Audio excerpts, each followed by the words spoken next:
Hi, welcome to Art 2. Today we are going to go over the value exercise. For those of you who are doing our class online, we are currently working towards creating a animal with doodles on the inside, but in order to create an effective animal, we want to create value in our scale. And the way we're going to do that with our animals is we are going to be using a ballpoint pen, as you see right here. Now, the reason we're using a ballpoint pen is because it is easier to get the values from light to dark rather than with a Sharpie fine tip. It is very hard, and the Sharpie tends to bleed when we start doing the doodling portion of this value exercise. So bear with me here. This will be a short video. Today I'm going to show you how to create the value scale with this ballpoint pen and doodle art. We're going to start on the left-hand side and work our way to the right.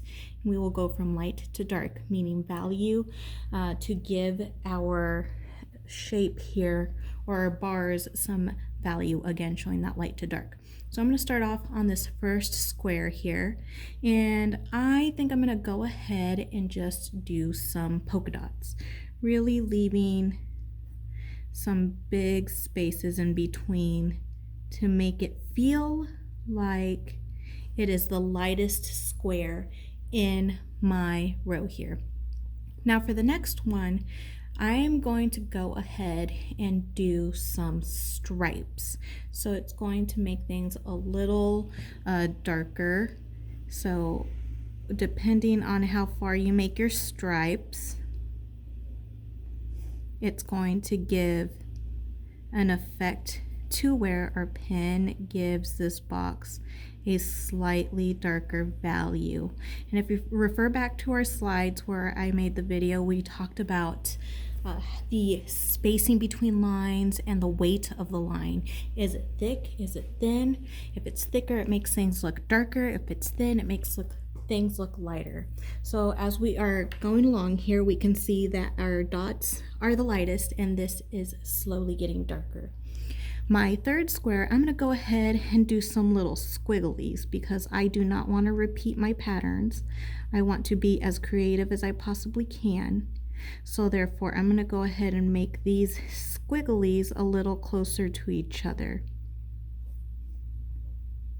And when you doodle, you are more than welcome to doodle whatever you'd like. It does not have to be a pattern. You can do things like little ice cream cones or anything food related.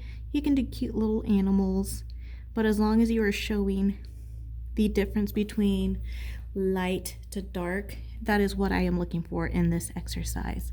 So as we are looking here, there are more lines, so therefore my value is getting darker as we go along.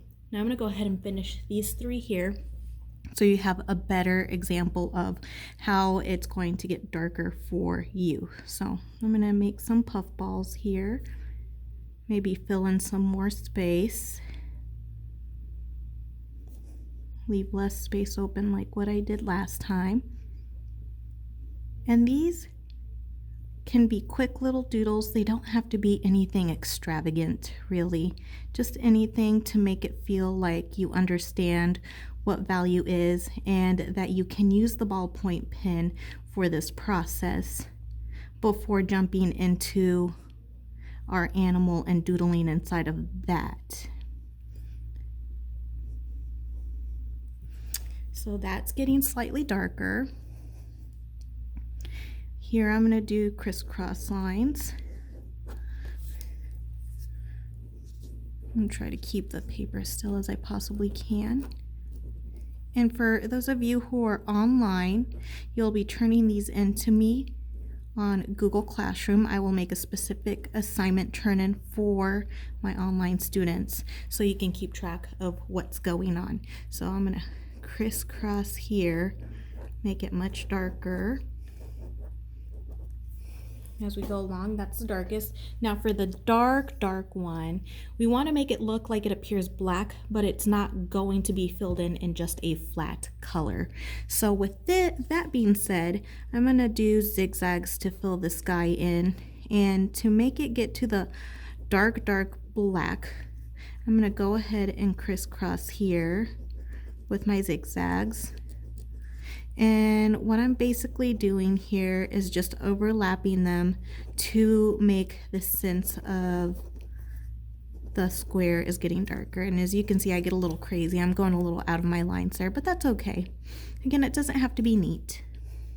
You just have to be able to show me that you know how to get from dark to light. Or I'm sorry, light to dark. So this is my zigzag portion. And as you see, now with the finished product, you look at my strip and you can tell we go from light, darker, darker, and all the way to my darkest square. Now, if you cannot print this off, you may go ahead and do this on a scrap piece of paper and send it in to me under the assignments tab for the online students. That will be in the regular classroom. So keep an eye out for that. That will be posted either today or tomorrow. And if you have any questions, feel free to email me at mbohnenkamp@bismarckr5.org. Thank you for watching and have a wonderful day.